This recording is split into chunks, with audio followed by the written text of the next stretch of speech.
우리는 이 엄청난 일에 대해서 사도 바울이 로마서 8장 15절에 이렇게 표현하고 있습니다. 너희는 다시 무서워하는 종의 영을 받지 아니했고 양자의 영을 받았으므로 아바 아버지라 부르느니라. 이 집에 태어나서 남의 집에 자녀로 가는 길은 양자로 가는 길밖에 없죠. 우리가 사탄의 자녀로 태어났다가 물과 성령으로 거듭남으로 하나님의 집에 양자로 들어가는데, 여러분이 명심해야 될 것은 양자도 친자식과 똑같은 권리가 있다는 것입니다. 그거 아십니까? 저는 실감했어요. 이것을. 저는 2대 독자였습니다. 그래서 제가 대학 생활할 때 이제 군대 영장이 나오면 그 당시 법으로 2대 독자는 군대를 6개월 갔다 오면 되는 겁니다. 제가 인생을 설계할 때 군대는 6개월로 잡아놨어요. 이거 쭉 계산을 해보겠습니다.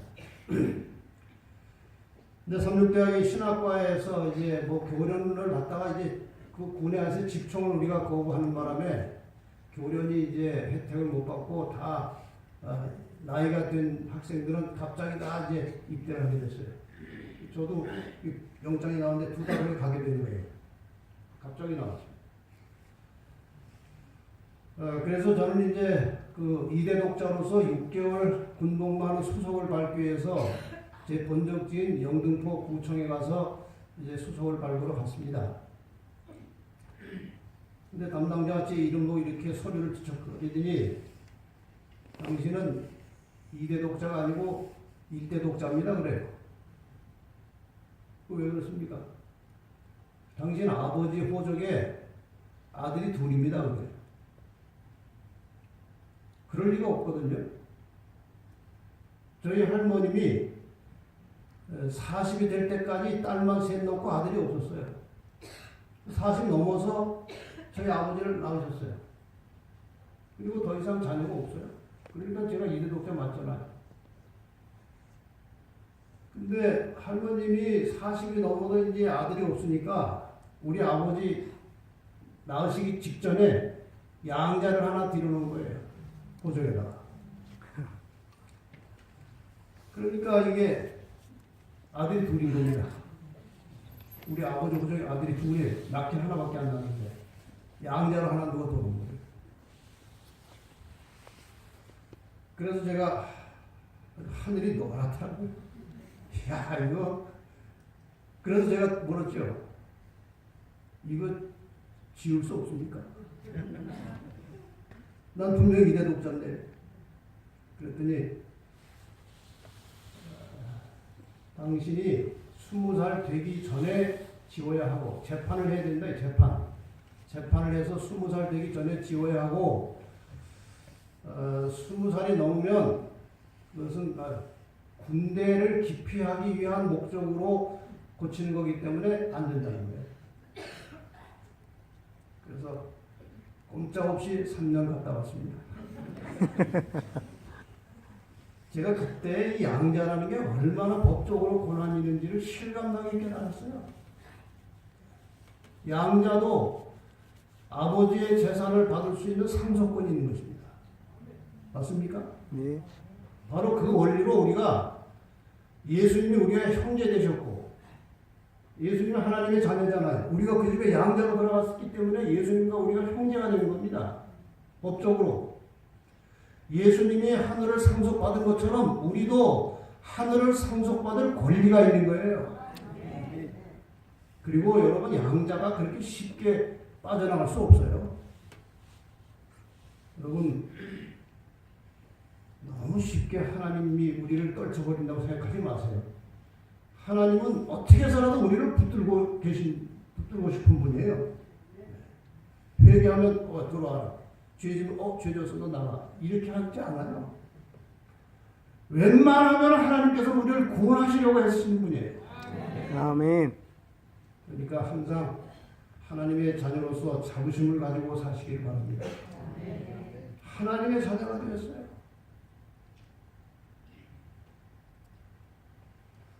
두 번째, 삶의 방향이 달라진 것입니다. 이전에 사탄의 자녀일 때는 사망 가운데 살았고 어둠 속에서 살았어요. 유턴해서 하나님의 자녀가 된 다음에는 생명을 가지고 살면서 빛 가운데 살게 된 것입니다. 아멘. 평안해야 되겠습니까? 예. 어둠에서 빛으로 나왔어요. 사망에서 생명으로 옮겨진 것입니다. 그래서 여러분은 하나님의 자녀로서 늘 마음에 평강을 가지고 사셔야 됩니다. 편안한 마음을 가지고 사셔야 돼요. 여기 아까 말씀 다시 보겠습니다. 육신의 생각은 사망이에요. 영의 생각은 생명과 평안입니다.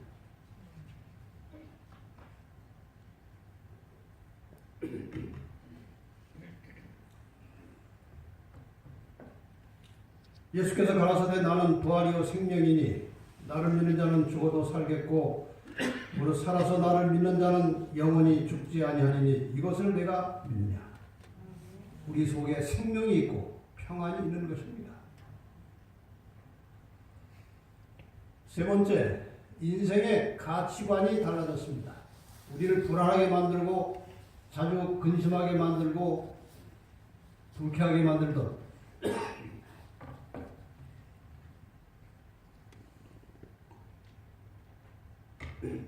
인생의 가치관이 달라졌습니다. 이전에는 보이는 것을 추구했어요. 육적인 사물에 치중해 살았습니다. 이제 하나님의 자녀가 된 후에는 보이지 않는 것을 향해서 사는 것입니다. 영적인 사물을 추구하고 사는 것입니다. 달라진 거예요. 고린도서 4장 18절에 우리의 돌아보는 것은 보이는 것이 아니요 보이지 않는 것이니 보이는 것은 잠깐이요 보이지 않는 것은 영원합니다. 아멘. 이 보이지 않는 것을 보는 것처럼 하고 사는 것이 무엇입니까? 이게 믿음이에요. 믿음의 눈으로 이 보이지 않는 것을 마치 보는 것처럼 사는 것이 그게 참된 믿음이라고 하는 것입니다. 그래서 너희는 이 보이는 것에 치중하지 말라고 말씀하십니다. 너희의 단장은 머리를 꾸미고 금을 차고 아름다운 옷을 입는 외모로 하지 말고 오직 마음에 숨은 사람을 온유하고 안정한 심령에 썩지 아니할 것을 하라. 이 보이지 않는 세계는 우리가 얼른 두 가지로 생각할 수 있습니다. 하나는 영적인 세계예요. 보이지 않아요. 그러나 우리가 보는 것처럼 살 수 있어요. 또 하나의 보이지 않는 세계는 마음이에요. 안 보여요. 속이 안 보여요. 이 속 사람을 가꾸라는 것입니다. 이 속 사람. 우리 사람은 다 그 위장을 하고 살아요. 위장. 교회 올 때도 집에서처럼 그냥 그렇게 오지 않고 다 이렇게 위장을 좀 합니다. 바르기도 하고 옷도 좀 다른 거 갈아입고 머리도 하고 저도 여기 오기 전에 거울 보고 꼭 머리를 빗어서 하고 합니다.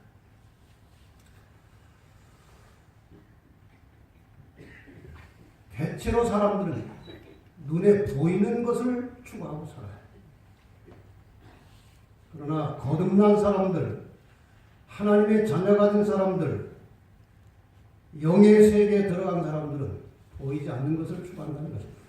아멘. 제가 중앙교에서 목회를 이제 하는 중에 꽤 오랜만에 제가 목회를 나가서 이제 서기 2001년부터 거기서 목회를 했습니다. 청년들이 대화를 하는데 제가 잘 모르는 말들이 있어요. 얼짱얼짱 그러는데 제가 무슨 말인지 몰랐어요. 얼짱이 뭐냐 그랬더니 얼굴이 잘생긴 사람은 얼짱이라고 합니다. 그 다음에 얼마 지나더니 또 몸짱 그래요. 제가 눈치를 알았죠. 몸이 멋진 사람은 몸짱이라고 그러는 것 같아요. 그리고 이 얼짱 몸짱이 되려고 굉장히 노력을 하는 거예요. 애도 쓰고 돈도 쓰고 노력을 이 몸짱 얼짱 되려고요. 보이는 거죠. 눈에 보이는 거. 그래서 제가 어느 안식일에 설교를 마음짱 제목으로 설교했습니다. 마음짱. 얼굴이 잘생기면 그게 뭐 대단한 겁니까? 몸이 멋지면 그것이 대단한 겁니까? 어디가 좋아야 짱입니까? 마음이 좋아야 마음이 중요한 거예요. 가치관이 다른 것입니다. 겉으로 보여지는 것, 사람이 나를 어떻게 보는가, 여기에 중요한 것이 아니고 내 속, 마음이 하나님 앞에 깨끗하고 떳떳한가, 이거를 가야 된다는 거예요. 제가 종종 그런 말을 합니다만은 실현이 될지 안 될지 모르지만 거울 옆에다가 십계명을 하나 써서 붙여놓고 거울만 보고 나오지 말고 십계명을 읽어보고 그 십계명 거울 한번 보고 나가면 어떨까, 그런 생각을 합니다. 여러분, 속 마음을 살펴서 그걸 씻어내면 굉장히 편안합니다. 굉장히 편안합니다.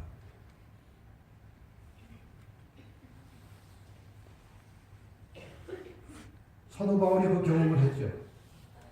예수 믿기 전에 추구하던 것이 예수 믿고 나니까 아무것도 아니에요. 또한 모든 것을 해로 여기면 내 주 그리스도 예수를 아는 지식이 가장 고상함을 인합니다. 내가 그를 위하여 모든 것을 잃어버리고 배설물로 여기면 그리스도를 얻기 합니다. 여러분, 이전에 추구하던 사망을 향해서 가고 있을 때 추구하던 모든 것 다 배설물로 여기고 영적인 삶을 위해서, 우리의 마음을 살피고 마음을 정결케 하는 일을 위해서 끊임없이 기도하며 영원한 생명을 향해서 나아가는 성도들이 되시기를 바랍니다. 아멘. 추구하는 목표가 달라졌습니다. 그래서 평안할 수 있어요. 이전에는 재물을 추구하고 거듭난 이후에는 영성을 추구합니다. 많은 사람들이 재물 때문에 시험을 받아요. 돈 때문에. 여기 디모데전서 6장 7절 8절에 말씀하십니다. 우리가 세상에 아무것도 가지고 온 것이 없으며 또는 아무것도 가지고 가지 못하니 우리가 먹을 것과 입을 것이 있은즉 족한 줄로 알 것입니다. 아멘. 이게 그리스도인의 신앙이기 때문에 좀 부족해도 평안한 것입니다. 모자라도 평안한 것입니다. 이전에는 출세하려고 애를 썼습니다. 성공하려고. 자기가 성공 못하면 자식이라도 성공시키려고 온갖 노력을 기울이고 사는 것입니다. 인생에. 그런데 거듭난 이후에는 품성을 추구하는 것입니다. 예수를 닮은 품성을 추구하는 것입니다. 목표가 다른 거예요.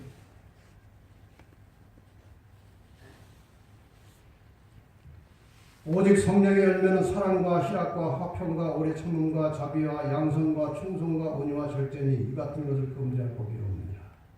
이것을 추구하는 사람들이에요. 이전에는 쾌락을 찾아서 돌아다녔습니다. 즐겁게 살려고. 이제는 의를 추구하는 사람이 되는 것입니다. 의를 추구하는 것입니다. 이렇게 살면 정말 하나님께서 우리에게 주시는 참 평강이 우리 마음속에 오게 되는 것입니다. 아멘. 그래서 평안해지는 거예요. 욕심이 없어지고. 일락을 좋아하는 이는 먹고 놀고 즐기고 이런 거 좋아하는 사람은 살았으나 죽은 것이라고 말씀하십니다. 죽은 자들이 하는 일. 사도 바울은 이전에 매우 자랑할 것이 많고 이루어놓은 것이 많았지만 그가 회심한 이후에 그리스도를 만난 다음에는 완전히 단순한 삶으로 바뀌었습니다.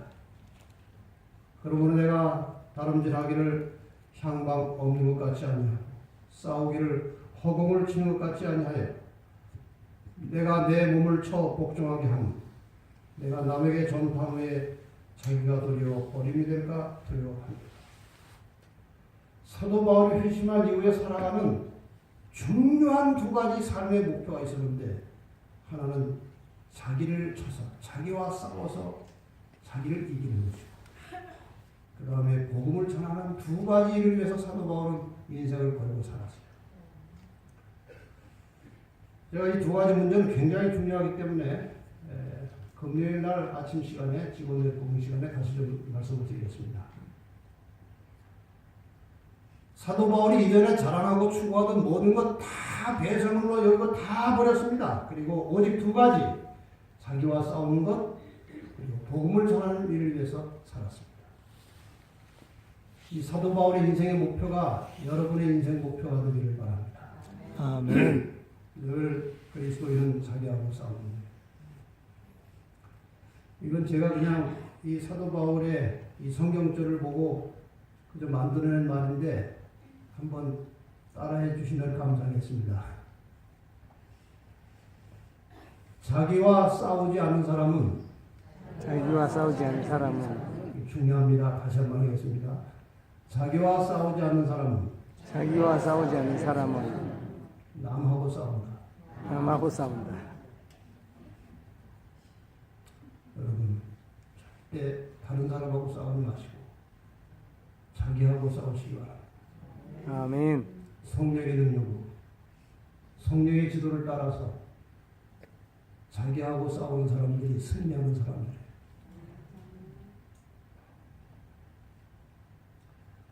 사도 바울은 정말 어렵게 살면서도 늘 마음이 편안했어요. 그렇게 사니까.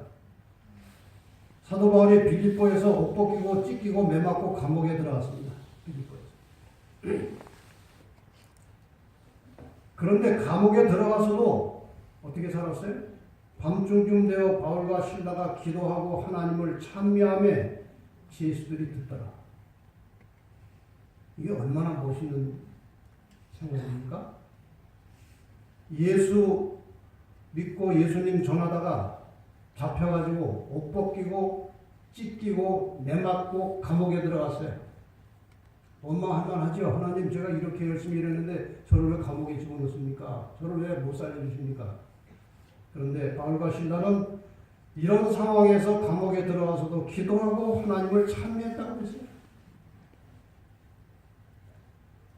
사도 바울의 편지서 중에 옥중서신, 옥에서 쓴, 감옥에서 쓴 편지서가 몇 개 있습니다. 에베소서, 빌립보서, 골로새서, 빌레몬서는 사도 바울이 옥중에서 쓴 편지예요.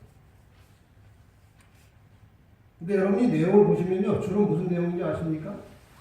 기뻐하라, 감사하라, 담대하라.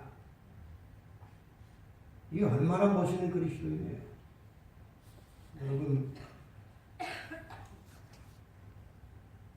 눈에 보이지 않는 것, 품성의 변화와 복음 전도를 위해서 헌신하는 사람들은 사도 바울 같은 믿음을 가질 수 있게 했던 것입니다.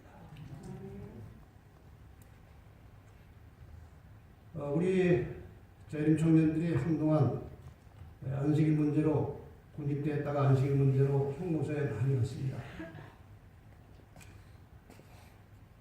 어느 한 감방에 한 청년이 잡혀 들어왔어요. 그런데 들어오는데 웃어요. 그 감방에 있던 그 감방 또 대장 있잖아요. 그 안에. 아니, 이런 데 들어오면서 웃는 것이 있어? 걔 데려다 놓고 이유도 묻지 않고 막 때렸어요. 어디서 여기서 웃냐고. 한참 때리고 나는데 또 웃어요. 참 기가 막힌 일이에요. 그래서 여러 사람 모여 사는 그 감방에서 주목거리가 됐어요. 저 사람이 도대체 어떤 사람이냐. 봐달라고 빌지도 않았냐? 없어요. 나중에 보니까 성경책을 보는 거예요. 성경책 본다고 또 두들겨 맞은 거예요. 근데 또 웃어요. 그래서 거기 대장이 너 도대체 이렇게 어려운 데서 이렇게 얻어맞으면서도 웃는 법을 어디서 배웠냐? 성경에서 배웠습니다. 그러면 그 성경 나한테 좀 가르쳐봐. 그래가지고 신학과 다니다가 이제 군대 간 청년이었습니다. 그래서 오늘의 신앙을 주문해가지고 오늘의 신앙을 공부를 가르쳤어요. 잘 받아들였어요. 다 마치기 전에 이 청년이 이제 나왔어요. 배우다 마는 거예요, 공부를. 그 다음에 며칠 있다가 또 누가 하나 들어오는데 또 웃어요. 그 먼저 청년이 안식교냐라는 게 다 알았죠. 두 번째 또 웃는 사람 보고 너 안식교지? 그러니까 네. 그 먼저 안식교가 나한테 성경 가르치다가 그냥 못 가르치고 나가는데 네가 나머지 가르쳐봐. 나머지를 다 가르쳐가지고 신뢰를 받았어요. 아멘. 변화하면서요, 이 사람이. 그래가지고 아니 모범수가 돼서 어디 다른 데로 이동해 가는데 거기서 목욕탕 관리 책임자가 된 거예요. 그런 데서 목욕탕 관리 책임자는 굉장히 힘이 있는 겁니다. 보통 목욕 3분 내로 다 끝내고 그러거든요. 그래서 목욕탕 책임자로 관리를 하고 있는데 이제 단체로 목욕하러 들어오는데 누가 하나 웃으면서 들어오는 거예요. 너 안식교지? 네, 너 이리 와. 별도로 탕을 하나 만들어가지고 물을 잔뜩 주고 여기서 너 시간 될 때까지 목욕시키면 그 목욕한 사람은 신기원 목사님이고 그 감옥에서 첫 번째 성경 가르친 사람이 이근택 목사님이고 두 번째 가르친 분이 최영국 목사님입니다. 하나님을 제대로 믿으면 어떤 환경에서도 평안이 있고 기쁨이 있는 것입니다. 여러분 이러한 신앙을 좀 가져야 되지 않겠습니까? 하나님의 자녀로 살아가는 사람들이